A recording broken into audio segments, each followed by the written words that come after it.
Bueno, muy buenas noches. Buenas noches. Ah, por ahí parecía que no había escuchado. La verdad que de esta canción hoy a la tarde había encontrado una versión en piano y cada vez que la escuchaba mientras estaban en la reunión acá de mujeres me caía una lágrima, porque es muy linda la canción. A veces uno no le presta atención a todo lo que está cantando, pero cuando realmente le prestamos atención nos damos cuenta de que el desafío que nos pone el Señor es que entreguemos toda nuestra familia, Señor, que nuestra familia esté girando alrededor del Señor. Y la otra vez habíamos visto, ¿sí?, los conflictos que podían surgir entre el hombre y la mujer, cómo muchas veces nos cuesta resolver. Vimos una parte, ¿no? Hay mucho para poder sacar de la Biblia consejos que nos puedan servir para nuestras vidas, ¿no? En la relación con nuestro cónyuge, que muchas veces en el día a día resulta difícil, pero no es imposible. Es algo que tenemos que aprender a buscar, el consejo que Dios tiene para nuestras vidas. Y hoy vamos a enfocarnos una parte, en esta parte que es la relación con nuestros hijos, ¿sí? Los conflictos que se surgen con nuestros hijos. Pero antes de llegar a esto, ¿sí?, quisiera ver unas necesidades que debemos cubrir, pero vamos primero a orar y a pedir al Señor que nos guíe y que podamos aprender de su palabra en esta noche. Así que les voy a invitar a que cierren sus ojos, a los chicos que puedan prestar atención, a los que están adelante, a los que están atrás, así podemos escuchar de la palabra. Señor, te damos gracias por este día, gracias por tu bendición para con nosotros, gracias porque tú eres bueno, gracias porque nos permites reunirnos, Señor, y te rogamos por la familia de la iglesia, aquellos que no están aquí por distintas necesidades, Señor, como la enfermedad, o complicaciones, Señor, o otros eventos que surgieron, Señor, en el camino y que entorpecieron, Señor, que pudieran estar hoy en este lugar. Bendice, Señor, nuestras vidas, tu palabra realmente que nos pueda hablar del corazón, a la mente, Señor, y transformarnos, Señor, para saber que tenemos todo lo que necesitamos en tu palabra. Si estamos dispuestos a confiar, Señor, y a buscar y a trabajar por aquello que realmente vale la pena, el alimento de nuestras almas. Bendecí, Señor, este tiempo, bendecí nuestras vidas y nos ponemos delante de ti agradecidos en el nombre de Cristo Jesús. Amén. Sí, el conflicto entre con nuestros hijos. Y en la primera de la diapositiva, quiero hacerte ver un cambio de época que hubo, ¿sí? Creo que todos nos hemos dado cuenta que todo lo que está pasando a nuestro alrededor ha cambiado muchísimo. La primera de las imágenes tal vez la haya visto en algún momento, ¿no?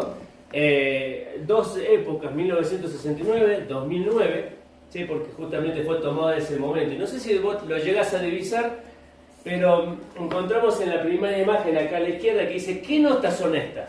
¿Sí? Y encontramos a la familia, al docente, ¿sí?, mirando al chico, ¿no? Y la cara del chico como diciendo, y estas no son las mejores notas que me saqué este año.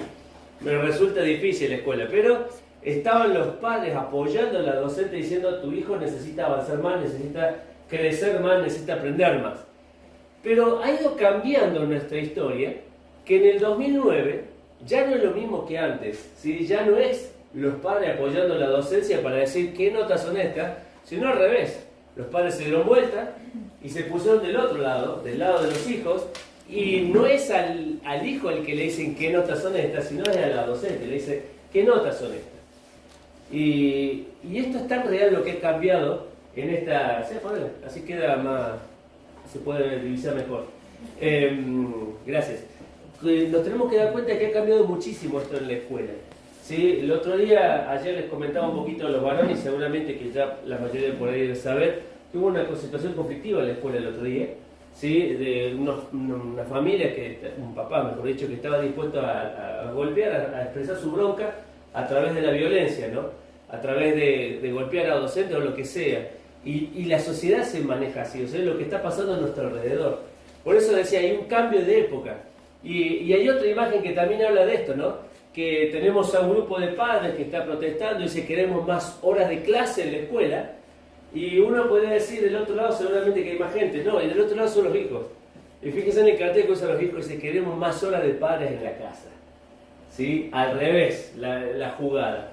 Porque a pesar de que hoy vivamos en una sociedad difícil, donde muchas veces los dos tienen que salir a trabajar, donde los dos tienen que mantener la casa, lo más importante es que nosotros estemos ahí en casa y podamos cumplir nuestro rol como papás. Y hay 4 necesidades que quiero que veamos antes de introducirnos a esto del trabajo con nuestros hijos. La primera de ellas es la necesidad de amor. Primera de Juan capítulo 3, te voy a invitar a que abras tu Biblia, ahí vamos a buscar un par de pasajes. Primera de Juan, el capítulo 3, versículo 1. Canción muy conocida que en su tiempo la cantábamos y también es un pasaje conocido. Dice, Primera de Juan 3.1, dice, mirad cuál amor nos ha dado el Padre para que seamos llamados hijos de Dios. Por esto el mundo no nos conoce porque no lo conoció a Él. Y la primera necesidad humana que todos tenemos es la necesidad de amor. ¿Sí? La necesidad de sentirse amados. A través de un beso, a través de un abrazo, a través de acompañarnos en nuestros momentos difíciles, a través de cuando las cosas no nos salen, estamos llorando, a través de un consejo. Todos necesitamos realmente que nos manifiesten amor. Fíjense que una de las características por las cuales el Señor Jesús oraba para el pueblo de Israel, para sus discípulos, decía que el mundo los pudiera conocer cómo se trataban entre ellos. La manifestación de amor. ¿Sí? Algo que era muy difícil en la época del Señor Jesús, hablar de amor con todo el sentido de la palabra. Entonces, una de las necesidades que tienen nuestros hijos es realmente sentirse amados por sus padres. La segunda de las cosas, la necesidad de perdón. Primera de Juan, que estamos ahí nomás, capítulo 1 y versículo 9. Y dice el versículo 9, capítulo 1, versículo 9, pues así.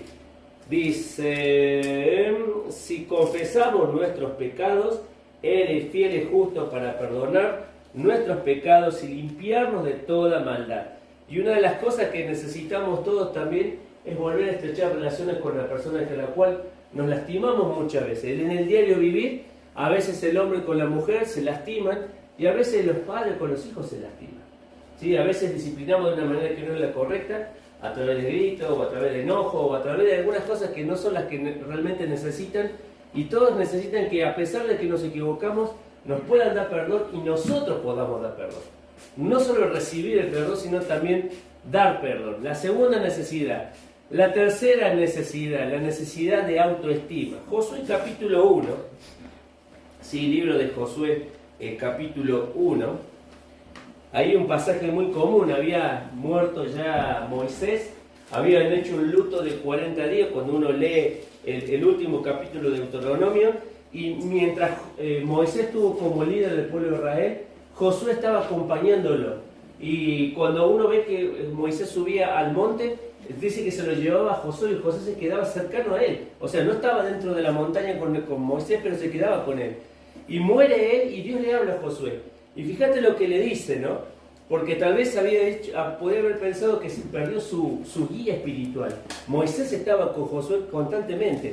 Pero Dios le dice en el versículo, capítulo 1 del libro de Josué, y el versículo 7, dice, solamente esfuérzate y sé muy valiente para cuidar de hacer conforme a toda la ley que mi siervo Moisés te mandó.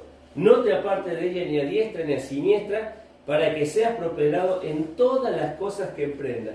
Y no es la primera vez que se lo dice, porque uno sigue leyendo y va a encontrar que en el versículo 9 vuelve a decirle, mira que te mando, que te esfuerces, que seas valiente, no temas ni desmayes.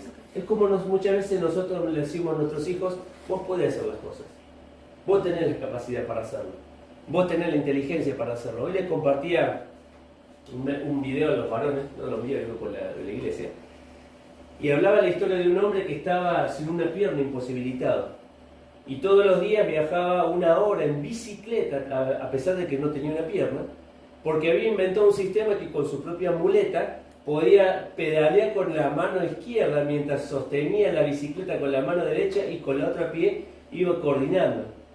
Y él decía, hay mucha gente que se queja de las cosas que pasan, que pasan en su vida, que no pueden salir adelante, que la vida es difícil. Y él termina diciendo una frase, y muchas veces tenemos que levantar la vista y darnos cuenta que la gente que está a nuestro alrededor a veces está peor que nosotros. A veces está peor que nosotros. Y le dice a él, la pregunta que le estaban haciendo en la entrevista, dice, ¿y vos qué necesitarías si Dios te diera la oportunidad de que le pidieras algo? Y él dice, no le puedo pedir nada a Dios, a pesar de que no tengo una pierna, tengo todo lo que necesito para el día de hoy. Tengo sustento, tengo fuerza, tengo vida. Y lo decía con una pierna menos. Después se lo voy a mandar algo para que lo puedan ver. La necesidad de autoestima de decirle que a nuestros hijos que sí se pueden hacer las cosas. Que no es necesario muchas veces creer que si nos equivocamos no lo podemos hacer. Siempre tenemos la posibilidad de hacer las cosas.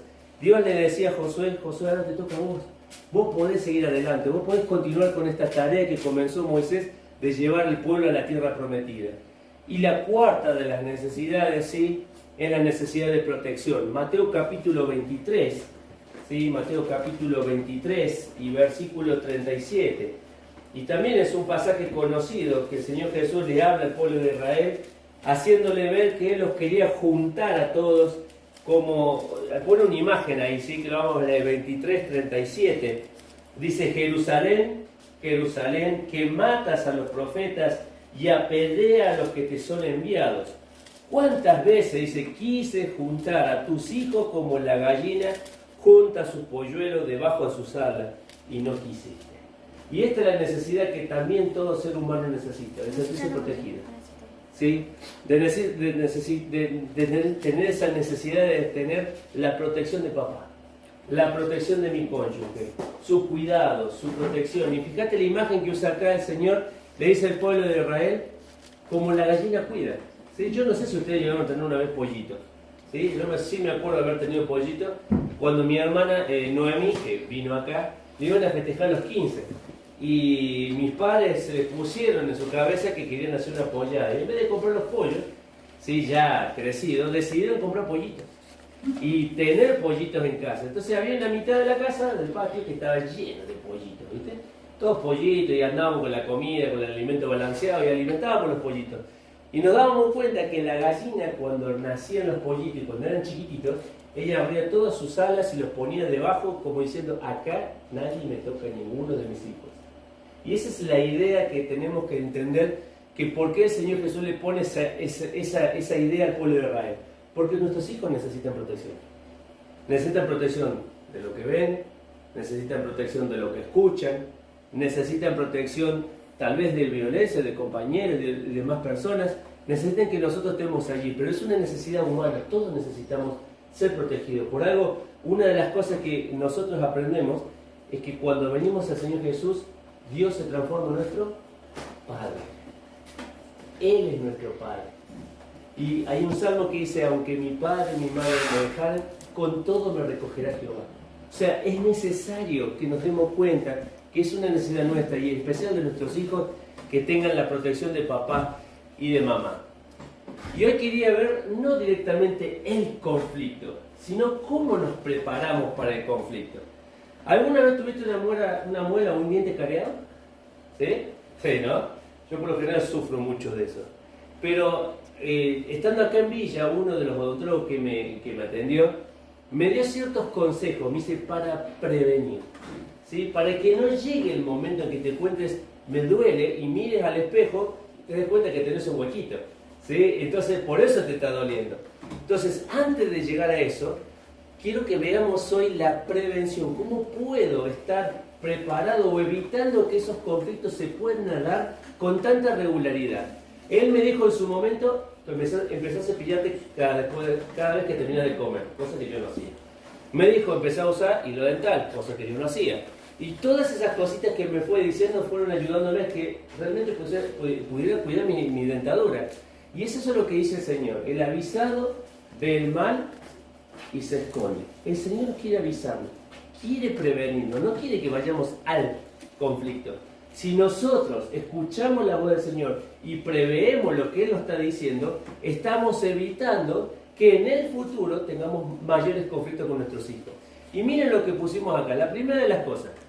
¿Sí? ¿Cómo me preparo para ese conflicto? Porque tarde o temprano van a llegar los conflictos, ya sea que sea pequeño, ¿sí?, que tenga la edad primaria, que tenga la edad en la secundaria, o que tenga una edad como joven, ¿sí?, como joven adulto. Entonces, primero y principal, entrega a tus hijos al Señor. Libro de Primera de Samuel, capítulo 1. ¿Sí? Libro de Primera de Samuel, el capítulo 1. El ejemplo de Ana. ¿Sí? Seguro que muchos nosotros nos acordamos de Ana. No vine para estar porque no dije Ana. Pero tampoco puede ser Ana. Está la otra. No, pero Ana no es mamá.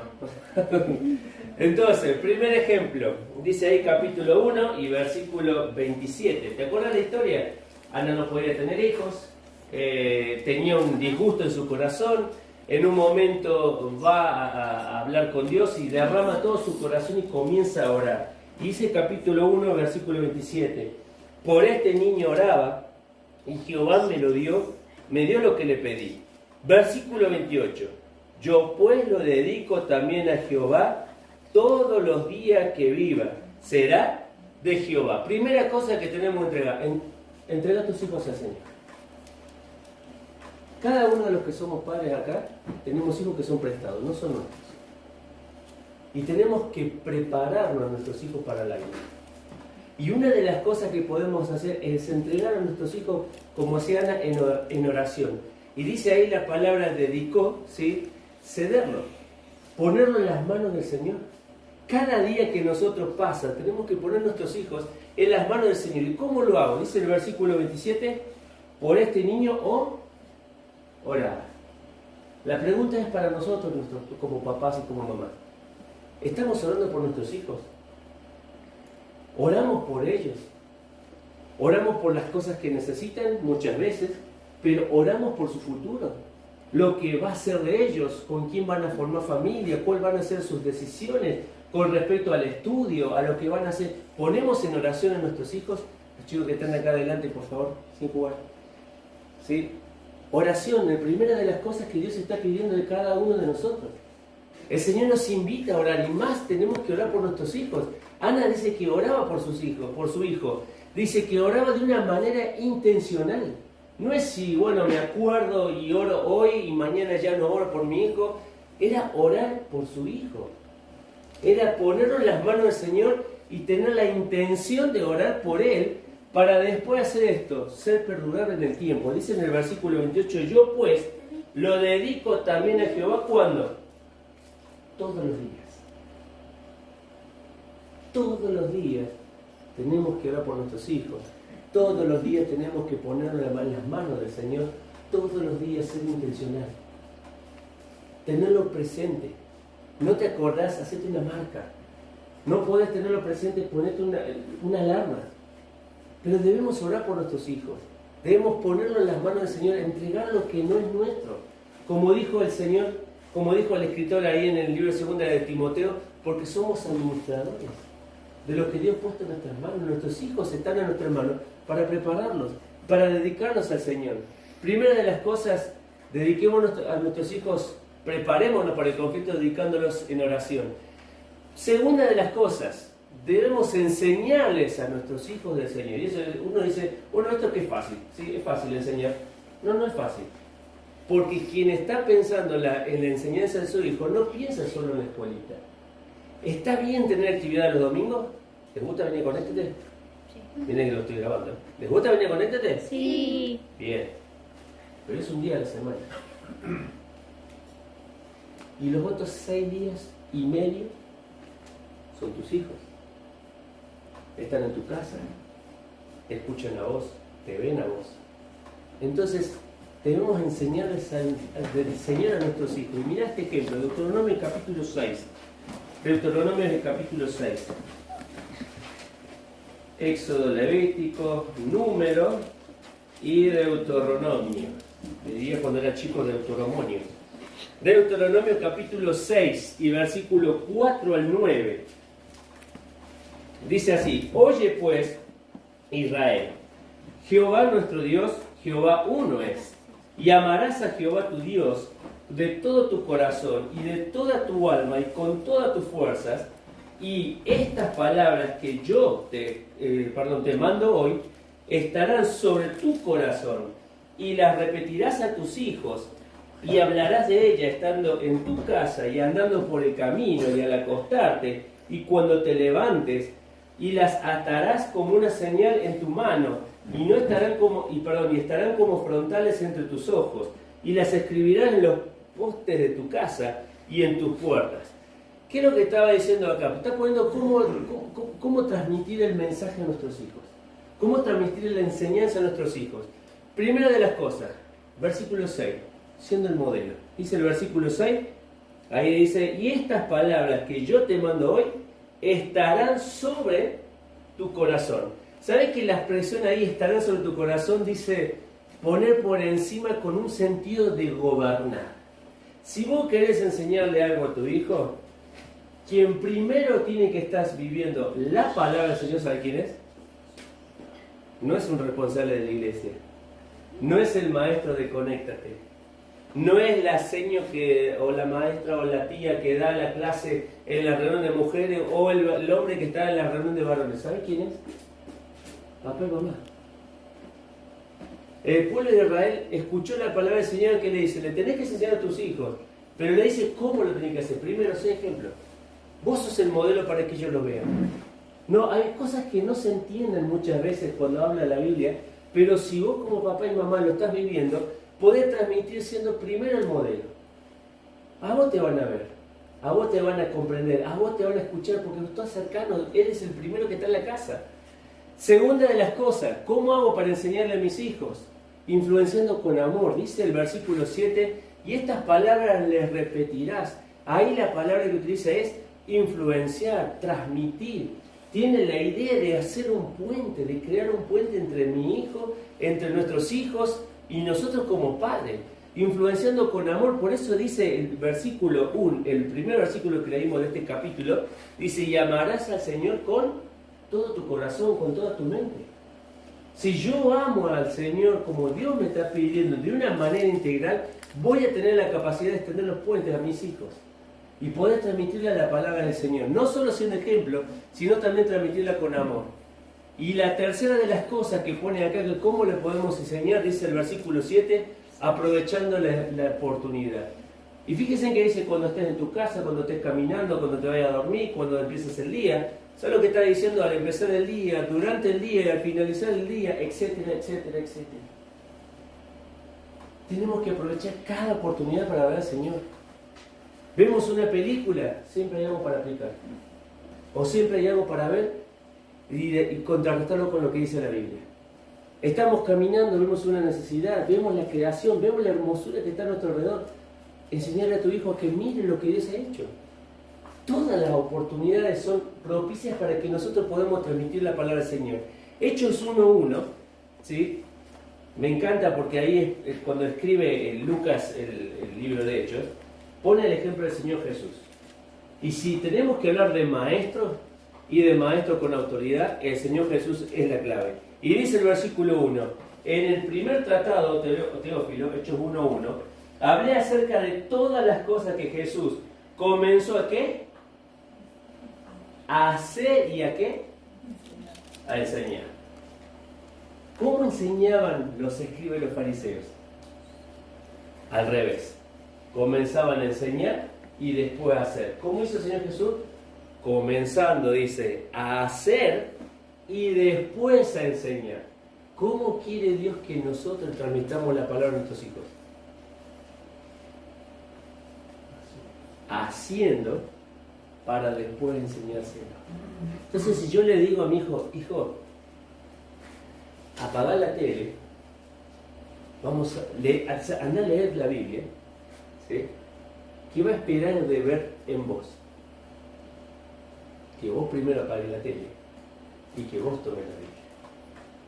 Si nosotros le decimos a nuestros hijos, que no digas malas palabras, es algo común hoy en la escuela en cualquier lado, malas palabras. Le decimos a nuestros hijos, no hables malas palabras, pero te escucha a vos decir malas palabras o palabras con doble sentido. ¿Cómo crees que él va a entender que vos le estás diciendo? No digas, si vos con tus acciones, ¿qué estás haciendo? Lo contrario de lo que estás diciendo. ¿Te das cuenta? Esto es para prepararnos para el conflicto. Porque muchas veces, si hay algo que ven nuestros hijos, es quiénes somos nosotros todos los días. Nos ven cuando estamos en la reunión, que podemos decir algo, pero también nos ven en la casa cuando estamos solos. Cuando estás con la media rota, cuando estás con el pantalón corto o el pantalón más viejito en casa, cuando estás con remerita, ahí nos ven nuestros hijos y ahí ellos están esperando que nosotros justamente podamos ser el modelo y el ejemplo. Entonces, primera de las cosas, dedicarlo al Señor. Segunda de las cosas, enseñarle a nuestros hijos. Tercera de las cosas, conoce a tus hijos. ¡Wow! Va a decir, yo sí conozco a mi hijo. Y le pregunta qué color le gusta, y sí, te va a decir. Pero hay cosas que van más allá de ese conocimiento. Y Job capítulo 1, versículos 4 y 5, fíjense lo que dice el escritor acá con respecto a conocer a nuestros hijos. Job, dice la palabra del Señor que fue el hombre que fue probado, ¿o no? ¿Se acuerdan que fue probado como nunca fue probado? Pero cuando comienza el capítulo 1 nos habla cómo era Job, cómo se relacionaba Job con sus hijos. Y dice el capítulo 1, y versículo 4 y versículo 5, e iban sus hijos y hacían banquetes en sus casas, cada uno en su día, y enviaban a llamar a sus 3 hermanos para que comiesen y bebiesen con ellos. ¿Sí? Solo en este versículo, por la fiesta que se estaban dando, había un buen nivel económico. ¿Sí? Había un buen nivel económico porque había fiestas. Pero después dice el versículo 5, y acontecía que habiendo pasado el turno, los días del convite, Job enviaba y los santificaba y se levantaba de mañana y ofrecía holocausto conforme al número de todos ellos. Porque decía Job, quizás habrán pecado mis hijos y habrán blasfemado contra Dios en sus corazones. Y de esta manera hacía ¿cuándo? ¿Cuándo hacía? Una vez a la semana. Todos los días. Cada 15 días. Todos los días. ¿Y saben cuáles son las cosas que nos está enseñando Job? La preocupación por el bienestar espiritual. El poner atención. Todos nuestros hijos, muchas veces nosotros les ponemos una imagen de que son bonitos. Pero tenemos que entender que todos hemos nacido con una naturaleza pecaminosa. Job estaba interesado por el bienestar espiritual y su relación con el Señor. De saber si habían cometido pecado, ¿para qué? Para orar por ellos y pedir para que tuvieran todavía una relación con ese Dios. Entonces, la preocupación es, conoce a tus hijos, pon atención en la parte espiritual. Segunda de las cosas, en ese mismo lugar, Proverbios capítulo 22, versículo 6. Proverbios capítulo 22 y versículo 6.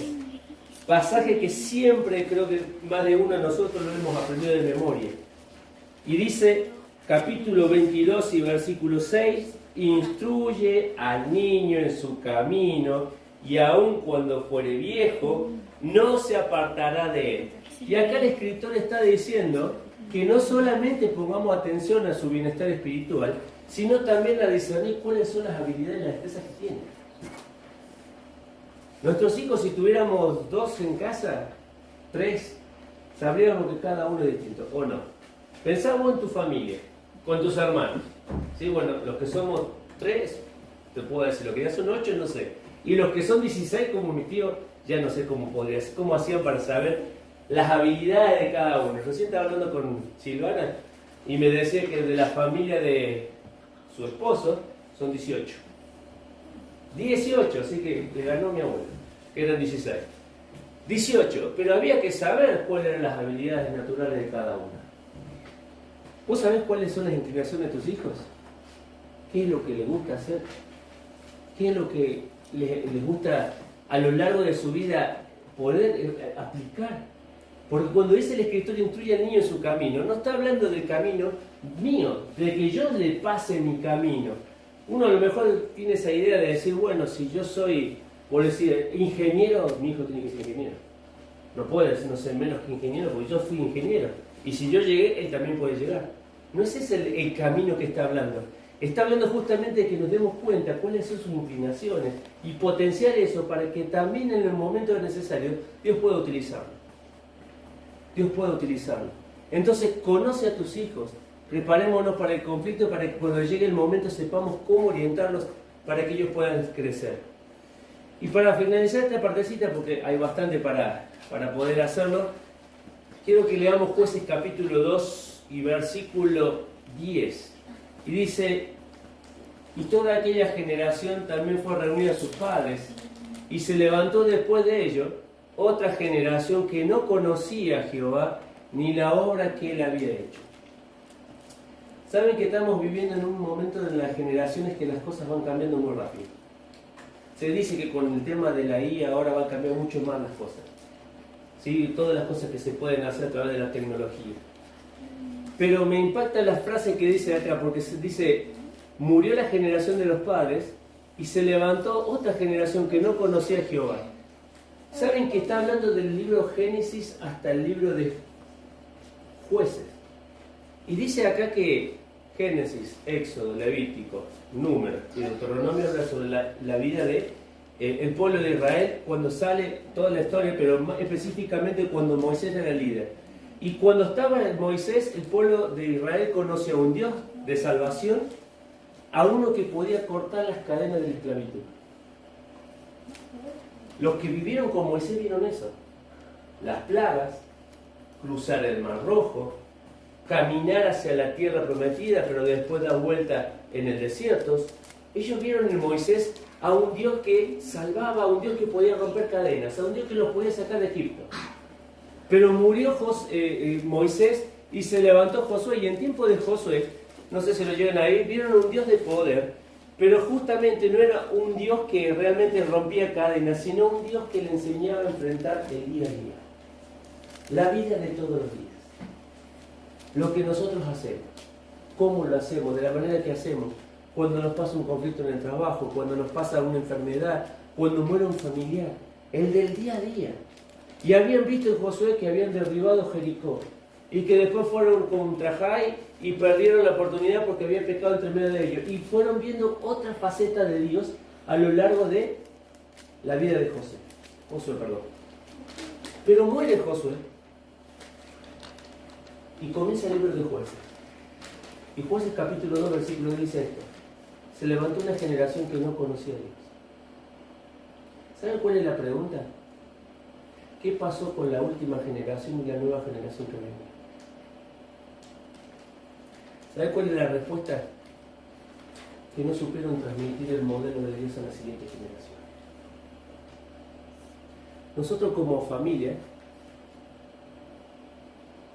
tenemos que estar dispuestos a responder esta pregunta: ¿cómo preparo a la siguiente generación? Y estoy pensando en mis hijos. ¿Cómo preparo a esta generación que se va a levantar después de que nosotros estemos? Y eso depende de cómo nosotros estemos viviendo. Y termino con una pequeña imagen para que vos puedas ver. Nunca olvides, dice, eres reemplazado en tu trabajo. Y tenemos tanto un hombre como una mujer trabajando. Te pueden reemplazar. Hoy puedes estar trabajando, no sé, en una heladería. Te vas de la heladería y viene otro que ocupe ese lugar de la heladería. Estás trabajando en un supermercado, te vas de ese lugar y va a venir otro que va a ocupar ese lugar. Estás trabajando en una escuela de música, como pasó a mí, 15 años, casi 16, trabajando en el 104, me fui yo, y vino otro que ocupó mi lugar. En el trabajo siempre va a haber alguien que te pueda reemplazar. Pero presta atención a la siguiente: pero nunca en tu hogar. En tu hogar no te van a poder reemplazar. Si sos papá, tenés que estar ahí. Si sos mamá, tenés que estar ahí. Y hoy justamente vivimos en una sociedad en donde lo más importante es el trabajo. Por eso, ¿te acordás la primera imagen que vimos? Los padres con los carteles que decían: más horas en la escuela. Y los hijos estaban al frente y decían: más horas de padres en casa. Te invito a que realmente puedas pensar cómo preparamos a la siguiente generación. Esto se llama prevención. Después vamos a ver qué conflicto se puede generar con las amistades, qué conflicto se puede generar con los noviazgos, qué conflicto se puede generar cuando los papás nos ponemos firmes y empezamos a marcar las cosas. Y qué diferencia con los más chiquititos y los más grandes. Cómo podemos llegar a solucionar cada uno de esos conflictos. Pero antes de llegar al conflicto, prepárate. Prepárate. No dije que las cosas sucedan por el azar. Tenemos que ser intencionados, tenemos que ser dirigidos, tenemos que ser constantes. Pero sobre todo las cosas, depender de la mano del Señor para que nos ayude a formar una generación no religiosa. Porque esa es la generación que se levantó después de Josué. Una generación que heredó una religión, pero no vieron una relación con ese Dios. Esa relación depende de vos y de mí, para que nuestros hijos también conozcan ese Dios verdadero. ¿Cuándo? Cuando vos y yo vivamos esa relación cercana con el Señor. Quiere el Señor bendecirnos, y te invito a orar, ¿sí? Y a meditar cada uno en nuestro corazón ¿qué estamos haciendo por la siguiente generación? Vamos a orar, chicas. Padre, te damos gracias por este día. Gracias por darnos de tu bendición. Gracias, Señor, porque si hay algo que podemos valorar en la persona de Jesucristo y en tu palabra, es que siempre nos estás mostrando, Señor, el camino. Por algo el Señor Jesús dijo, yo soy el camino, yo soy la verdad y yo soy la vida. Y tenemos, Señor, reglas, modelos y cosas que tú nos das en tu palabra. Ayúdanos a profundizarla, a estudiarla.